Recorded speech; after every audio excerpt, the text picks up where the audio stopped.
Pues tenemos, como les decía, los estudios de Onda Regional a Pedro García, director, como me puntualizaba, de ANSE, la Asociación de Naturalistas del Sureste. Pedro, buenos días. Hola, buenos días. Gracias por desplazarte esta mañana hasta aquí, hasta la ciudad de Murcia.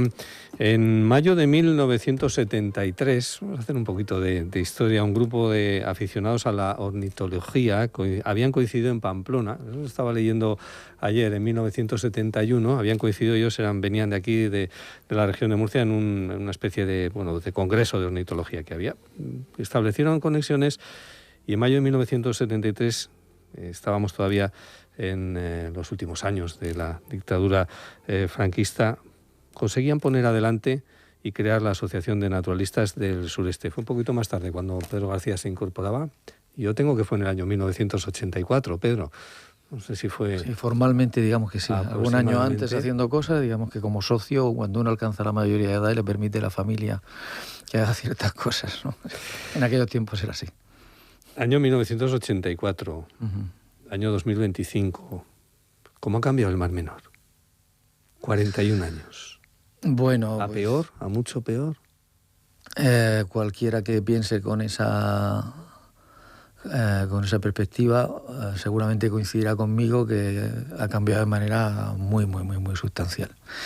Ha cambiado en su paisaje, porque en los años 70 y en los años 80 todavía, aunque ya el ritmo de construcción, de urbanización era muy elevado, cualquiera que pasara por La Manga o pasara principalmente por la zona norte y pudiera comparar con la actualidad lo que ha ocurrido con las zonas interiores de los municipios de San Pedro, San Javier, Santiago de la Ribera, sabe que había enormes superficies sin construir, y por lo pronto el paisaje no era un paisaje continuo de torres y de edificaciones. Había grandes superficies dunares libres de edificaciones. Era muy fácil ver desde muchos puntos el Mediterráneo y el Mar Menor a un lado y al otro, con ese paisaje dunar que tanta gente recuerda.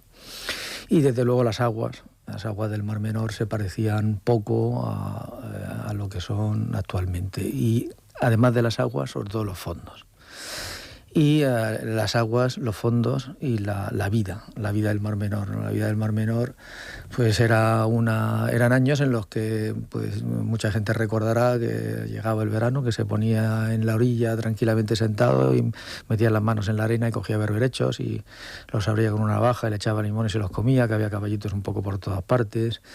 Había muchas especies que ahora han desplazado a otras especies que no existían, el cangrejo azul americano, por ejemplo. Prácticamente no había medusas, por lo menos de las grandes, ¿no? Cualquiera que estos días se pasee por el Mar Menor, navegue o esté en sus orillas, verá que hay una explosión impresionante de Cotyloryza tuberculata, ¿no?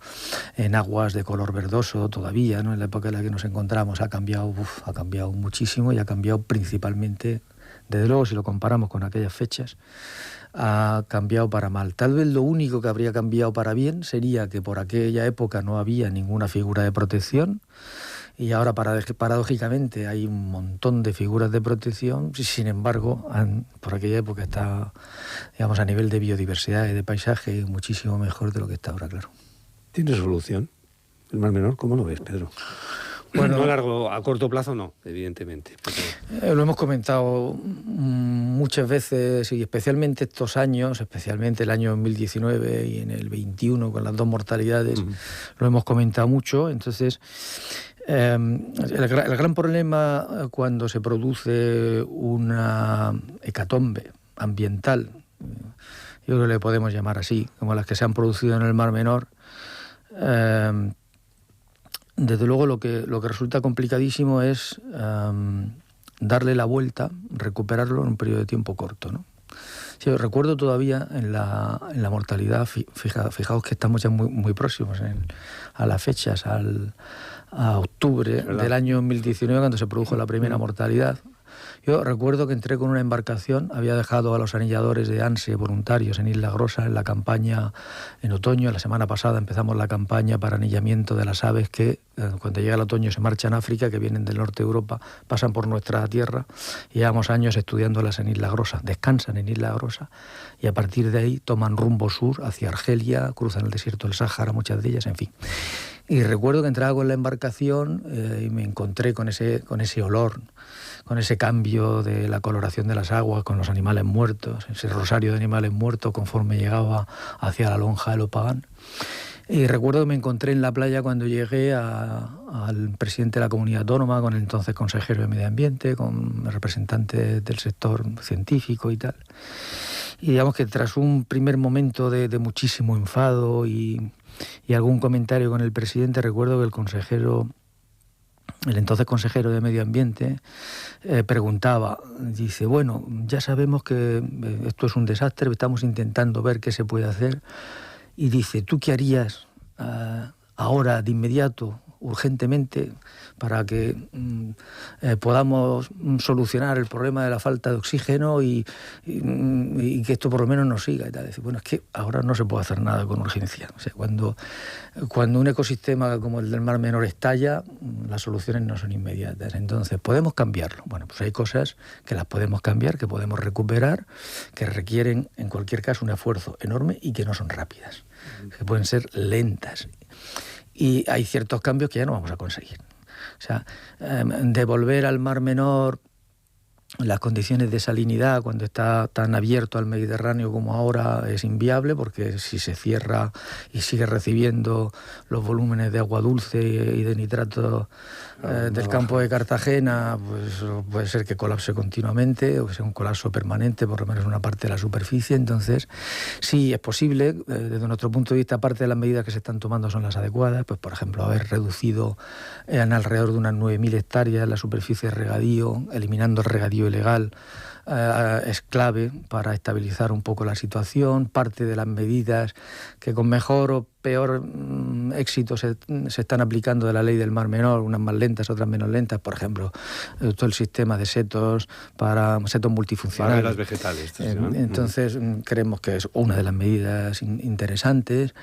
La reducción del uso de agroquímicos en general, principalmente nitratos, que es algo que se tiene que haber hecho mucho antes, va en la medida adecuada. Sin embargo, quedan un montón de medidas que, desde nuestro punto de vista, son imprescindibles y que van muy lentas, ¿no? Por ejemplo.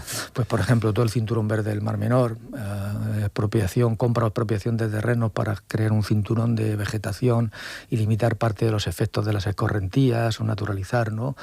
Por ejemplo, los filtros verdes que tratarían las aguas cargadas de nitratos que todavía llegan a través del Albujón o a través del subsuelo por distintos puntos. Sabemos que el Ministerio está a punto, al parecer, de ejecutarlos, ¿no? O sea, responsable. Entonces, parte de estas acciones sabemos que está informado ya por Patrimonio del Estado la expropiación de parte de terrenos para ese cinturón verde, ¿no?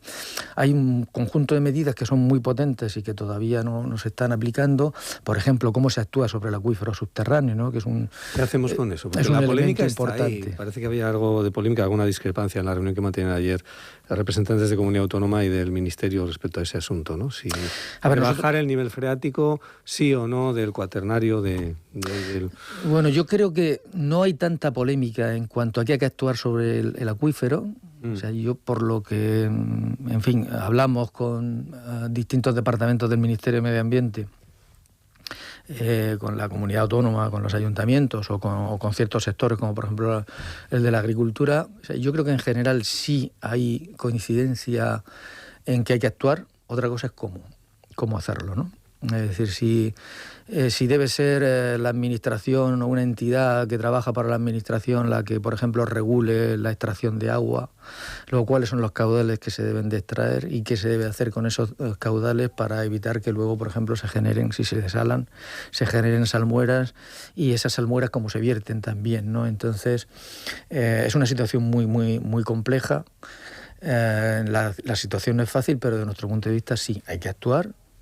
Seguramente hay que rebajar, independientemente de que estemos más de acuerdo o menos en cuál es el caudal, pero sí hay que actuar, ¿no? Hay también cierta discrepancia en que si el agua debe ser aprovechada para agricultura, no debe ser aprovechada para agricultura, ¿no? Desde nuestro punto de vista, si no se aprovecha para agricultura, seguramente va a ser mucho más difícil la solución, ¿no? Lo que no vale es que se pudiera aprovechar para agricultura y sigamos inyectando volúmenes de fuera, del trasvase o de desaladoras o de lo que sea, que al final mantengan el mismo nivel del acuífero, ¿no? Es un tema muy complejo, y además es muy complejo porque implica implica un coste económico, y cuando la economía está por medio, pues demasiadas veces las cosas son todavía mucho más complejas, ¿no? Y noticias, Pedro, como las que hemos asistido yo, con mucha perplejidad y al mismo tiempo con mucho enfado, ¿no? En el verano, digo a la hora de la conciencia social, de mantener, de respetar el Mar Menor, esas concentraciones anunciadas de barcos para celebrar no sé qué fiestas en torno a la Isla del Barón, o creo que fue este pasado fin de semana, o hace 2 fines de semana, una concentración de motos de agua anunciadas que afortunadamente, bueno, pues se pudo abortar, ¿no? Por la intervención de las fuerzas de seguridad del Estado. Al final la pregunta es, bueno, pero hay un esfuerzo de administraciones, de grupos, de asociaciones, de ecologistas, de naturistas, pero los ciudadanos al final, o parte de los ciudadanos, tenemos conciencias. Hemos llegado a adquirir una conciencia mayoritaria en esta sociedad de que tenemos que preservar el Mar Menor. ¿O tenemos todavía que recorrer mucho en ese sentido, Pedro? Bueno, esto es un poco de cómo queremos ver el vaso, si medio lleno o medio vacío, ¿no? Nosotros desde hace mucho tiempo intentamos ver el vaso medio lleno, o por lo menos ser capaces de apreciar los cambios en positivo. Por lo menos desde que empecé esta asociación, y en los últimos años también, estamos convencidos de que hay un cambio importante en la percepción de una parte notable de la opinión pública. No solo las administraciones han cambiado o se han visto obligadas a cambiar por las circunstancias, sino que una parte importante de la opinión pública, desde nuestro punto de vista, también ha cambiado o se ha visto obligada a cambiar su visión sobre los problemas de la naturaleza, entre ellos los del Mar Menor, pero efectivamente sigue habiendo una parte importante de la población que, bueno, o sea, hay gente en este planeta que piensa que la Tierra es plana, ¿no? Entonces, si hay gente que piensa que la Tierra es plana en estos tiempos, ¿qué se puede hacer, no? Pues hay veces que con ciertas ideas políticas, religiosas o de lo que sea, pues es imposible actuar cuando hay evidencias de sobra, ¿no? Lo importante, respecto a lo que acabas de comentar, es que la diferencia con años anteriores es que este año las administraciones, el Estado y también con la colaboración de comunidad autónoma y algún ayuntamiento han actuado y han impedido que eso sea. Hay gente que se sube al volante con demasiadas copas de alcohol y mata a una gente que iba tan tranquila en su coche, ¿no? ¿Qué haces en esa circunstancia? Pues como mínimo que se aplique la ley. Entonces nosotros pensamos que sí que hay un cambio, hay alguna formación política que pide que se rebajen las leyes, que se eliminen ciertas medidas que nos llevarían otra vez al pasado de nuestro punto de vista y a eternizar el problema del Mar Menor y hacerlo crónico, y con las que no estamos en absoluto de acuerdo, pero en general pensamos en esa parte positiva de lo que se va consiguiendo, independientemente de que, bueno, pues como la vida, hay a veces pasos adelante y pasos atrás, pero hay que seguir intentando que los que se dan hacia adelante sean más de los que se dan hacia atrás. Independientemente de esa gente, pues habrá que reconducirla, intentar educarla. Quien no entre por esa vía de la educación y del sentido común, pues habrá que sancionarles, habrá que penalizarles y habrá que establecer medidas para que eso no ocurra. Vamos a algunos asuntos que quería también abordar en estos minutos. Vamos a una esquinita del Mar Menor, en concreto a las Salinas de Marchamalo. Hay un proyecto de recuperación que puso ANSE, o de regeneración, de recuperación de estas salinas. Creo que la fecha era del 26, 27 de septiembre. El año pasado ANSE presentaba de una manera simbólica, ¿no?, la primera cosecha de sal. Este año, ¿cómo va el tema? Bueno, ¿va a haber cosecha de sal? ¿Qué ha pasado? Este año va a ser mucho peor. Este año va a ser mucho peor que el año pasado porque, bueno, pues esto que decimos que a veces ocurre, ¿no? Por mucho esfuerzo que haces, incluido el económico, mucho dolor de cabeza y no pocos problemas de todo tipo, trámites administrativos larguísimos y dificultades técnicas y tal y cual. Pues este año nos encontramos un fin de semana de este verano que alguien, el viernes un viernes por la tarde, abrió una de las compuertas que comunica las salinas. Volvió a meter todo el agua, ¿no? Las compuertas están cerradas con cadenas, en fin, los huertanos, la gente de Murcia, de La Vega, que se dedique al campo, sabe que los pasos de agua para el riego hay que controlarlos muy bien, y en ciertos lugares tienes que coger y evitar que pueda haber alguna gamberrada o alguien que te rompa una compuerta y cosas así, que también nos ha pasado, por ejemplo, en el humedal que tenemos en el entorno del Parque Natural del Hondo. Alguna compuerta nos han robado estos años y cosas de este tipo, ¿no? Y en el caso de Marchamalo, alguien abrió la compuerta, el nivel de aguas de ese fin de semana en el Mar Menor era muy alto. Aunque en el Mar Menor no tenemos mareas importantes, cambios de marea importantes, pero sí se producen entradas y salidas de agua a diario, y en ciertos momentos el nivel de agua puede estar muy alto. En la parte de las salinas que nosotros recuperamos, que son las salinas viejas de Marchamaro, las pequeñitas, las 8 hectáreas, más próximas a la Manga, están por debajo del nivel del mar cuando el agua en el Mar Menor está alta, es decir, no necesitaríamos en determinadas circunstancias bombear agua desde el Mar Menor porque se puede hacer por gravedad. Durante ese fin de semana no hubo gente trabajando en las salinas, y cuando llegamos el lunes nos encontramos que el nivel de agua en las charcas cristalizadoras, las que tenían la salmuera acumulada de muchas semanas de evaporación, se había diluido. Y como todavía el sistema de aislamiento con el Mar Menor y con el canal de alimentación no es lo suficientemente bueno porque no tenemos la concesión definitiva, quedan todavía trabajos por realizar, pues se diluyó prácticamente la totalidad de la salmuera, y la cosecha de sal, pues este año no va a merecer la pena introducir maquinaria, trabajarla para poder sacar algo parecido a lo del año pasado, que fueron más de 1.000 toneladas de sal, que por otra parte no hemos podido vender, porque la tramitación administrativa... ¿Han dejado venderla?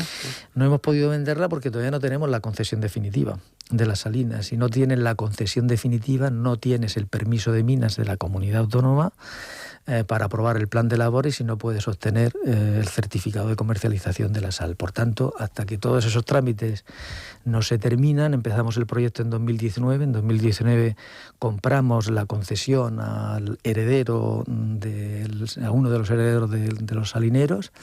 Empezamos la tramitación administrativa en el año 2019 y todavía nos queda por cerrar mucha tramitación administrativa. Afortunadamente, lo que sí que puedo decir es que durante este verano salió por fin a concurso la concesión de las salinas. Aunque compramos la concesión, finalmente el Estado la sacó a concurso. Creo que son las primeras salinas litorales en España que salen a concurso, aplicando la nueva ley de costas. Al menos por ahora no conocemos ninguna. Nos hemos tenido que encontrar también un poco con esa tramitación, pero ya se cerró el último sobre. Somos la única entidad que se ha atrevido a presentar una oferta al Ministerio. Estamos esperando que el Ministerio pueda resolverlo lo antes posible. A partir de ahí nos queda todavía mucha tramitación, ¿no? Autorización definitiva para continuar con los trabajos de dragado del resto de las charcas que no hemos podido dragar. Vamos a ver si llegamos a tiempo, porque el proyecto terminaría a final de año. Dificultades económicas para poder desarrollarlo. En fin, confiamos en que para el año que viene hayamos podido aislar adecuadamente la comunicación con el Mar Menor, podamos establecer medidas de seguridad adicionales para evitar que alguien nos abra una compuerta en esas condiciones. Y bueno, crucemos los dedos, toquemos madera la actividad, y ¿no? esperemos que el año que viene podamos comercializar. Estamos prácticamente seguros que el año que viene podremos ya comercializar sal para uso industrial y para consumo humano. Las analíticas son buenas, la sal, la flor de sal cumple con toda la normativa para consumo humano, pero de momento no podemos comercializar. Nos vamos a Puerto Mayor. Había también un proyecto en marcha de ANSE para regenerar parte de la flora, ¿no?, de la zona del Estacio más próxima a Puerto Mayor. ¿Cómo va ese proyecto? ¿Se ha terminado? ¿Se ha conseguido regenerar esa zona? ¿Y cómo ves el futuro de Puerto Mayor? Si al final se va a retirar lo que había que retirar. Bueno, pues al final estos dos proyectos, que en su día digamos que iban más o menos por separado, confluyen en un proyecto que desde 2022 cuenta con apoyo del PRTR, de fondos de la Unión Europea, a través del Ministerio, de una parte. Otra parte la financiamos nosotros, y algunas de las actuaciones, por ejemplo, están fuera del proyecto. No lo hemos hecho público, pero antes del verano compramos una pequeña finca entre las Salinas y... creo que no lo hemos hecho público. Entre las Salinas y las primeras viviendas de la Manga, para que pudiéramos con esa actuación facilitar que cuando recuperemos las motas de la zona norte lindante con la Manga podamos actuar en esa franja de terreno. Este verano, por ejemplo, Iberdrola ha eliminado la totalidad de la línea de media tensión que atravesaba las Salinas y que provocaba la mortalidad de aves. Eso ha beneficiado a los vecinos de la zona, puesto que ya no tienen una línea del tendido eléctrico justo en los balcones, frente a los balcones de sus viviendas. Es decir, no solo estamos beneficiando al paisaje de las Salinas, sino también el de la gente. Y en ese contexto de este proyecto, del proyecto Resalar, tenemos la actuación de la caleta del Estacio. En la caleta del Estacio en realidad llevamos trabajando ya, yo creo que alrededor de 6 años. Empezamos con una primera superficie de 2 hectáreas. El objetivo era allí llevar a cabo actuaciones que permitieran saber si era posible controlar, eliminar la población de vegetación exótica invasora, principalmente acacia, también Carpobrotus y alguna otra especie, pero principalmente acacia, que es una especie muy complicada de erradicar. No se había hecho en la región de Murcia todavía ninguna actuación. Una la hicimos en colaboración con la demarcación de costas, que nos ayudó a extraer con maquinaria las plantas de raíz, y otra parte, y en la continuación durante los años siguientes lo hemos hecho nosotros. Básicamente estamos actuando al final en 6 hectáreas de arenales que estamos intentando que terminen pareciéndose o siendo idénticos a los arenales históricos de La Manga, es decir, eliminar una vegetación que no es de aquí y que termina colmatándolos por completo. Un bosque de acacias que puede parecer algo bonito porque es verde, puede colmatar hasta el punto de cubrir el 100% de la superficie de los arenales e incluso las orillas, ocupar las orillas haciéndolas inviables para el uso humano, por ejemplo, ¿no? Ya parte del bosque de acacias se estaba introduciendo. Y bueno, los trabajos van muy avanzados. El arenal estamos controlando bastante, con bastantes dificultades en algún caso, pero bastante bien, el bosquete de acacias, y los vecinos de la zona este verano, por ejemplo, nos han insistido en que es el camino y es lo que hay que seguir. Vamos a ver si el Ministerio contrata antes de final de año o no las obras de renaturalización. Esperamos que sí. Tenemos muchas más cosas de las que hablar con Pedro García, así que le emplazamos para una próxima ocasión porque se nos ha ido el tiempo. Director de ANSE, gracias por compartir minutos esta mañana aquí en Onda Regional. Muchas gracias. Saludos.